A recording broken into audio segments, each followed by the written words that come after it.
Hey guys, welcome to another week here at the Pagan Perspective. I am your Monday host, Kyle, and this week's topic is the Book of Shadows, or any type of writing thing that you use for your magical workings. What pisses me off about Book of Shadows is some people, not everyone, think that they have to have this extravagant, multiple opening book things. Sure, it's really cool to look at and stuff, but it might not be very, like portable and stuff. Not necessarily like out of your house to the store portable, but like around your house. Like, is it big? Is it heavy? Things like that is what you should think about before you actually go into buying a Book of Shadows. It's like darkness up here. Rain cloud. I have two Book of Shadows. I have this little journal thing. It's more of a portable Book of Shadows, though I don't really bring it everywhere. I have a few things in here I have that we can read. 13 Goals of a Witch, which is totally awesome. I won't read them off. I have symbols and signs, if I want to, decorate my bigger Book of Shadows. If I ever get a bigger one, I could put these little things in it. And I'm going to write Calling the Quarters in soon when I have time. So, like I said, you don't really need this huge extravagant thing for a Book of Shadows. I am kind of a simple person, so I don't really want something extravagant, and since I am living at home, I don't really have the space. My room is only a certain size, and I need room for my mundane stuff. And something like this, although it's not really a book, it's a fake book thing.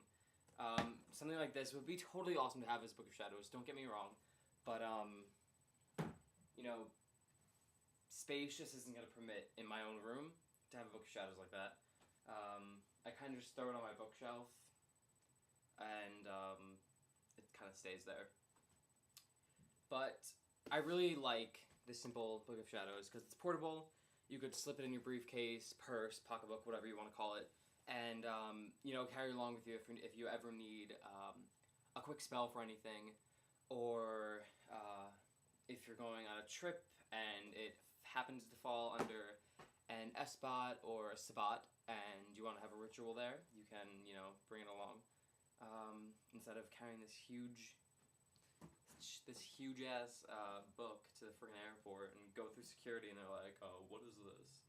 And you could just have it looks like a little writing journal where you're gonna write what you do every day, or like a diary. Which brings me to my next point. Sooner or later, I'm gonna start making half of this book a dream journal, which is when you wake up every morning, you write down what dreams you had and then try to decipher what it means. And I have a book that has a bunch of meanings of different dream things that happen in your dream. And this book, The Element Encyclopedia of 20,000 Dreams by whoever it is by, Teresa Chung, I guess.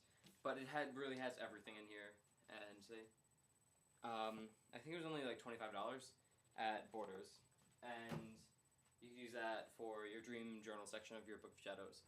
But so yeah, I think I got pretty much of the basics down for the Book of Shadows, and I don't really want to say everything that I can because I want the other people to have something to talk about if I do say what they want to say. But if you guys have anything else that you wanted to talk about, show us your Book of Shadows,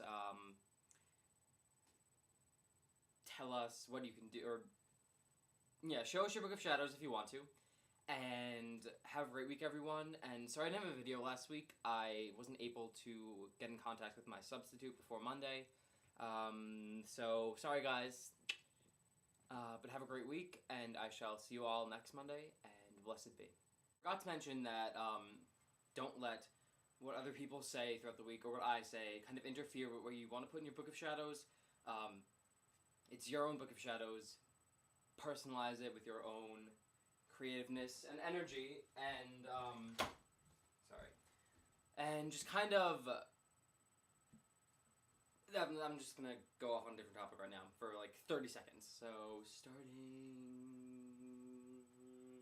now, this path is something that you can make your own.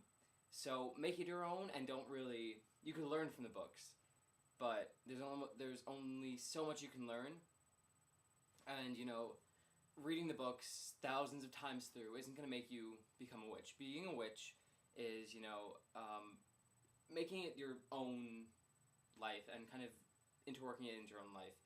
And I'm not saying go out, do a bunch of spells and everything, but just kind of recognize that magic is all around you, and even now, the spring is coming, the flowers are blooming, and it's like, how do plants know how to do this? So just kind of keep that in mind, and don't let books run your life, and kind of just take it with a grain of salt, but not really. Do you guys know what I'm talking about? Because I kind of do, but in here it makes sense, but out here it doesn't make sense.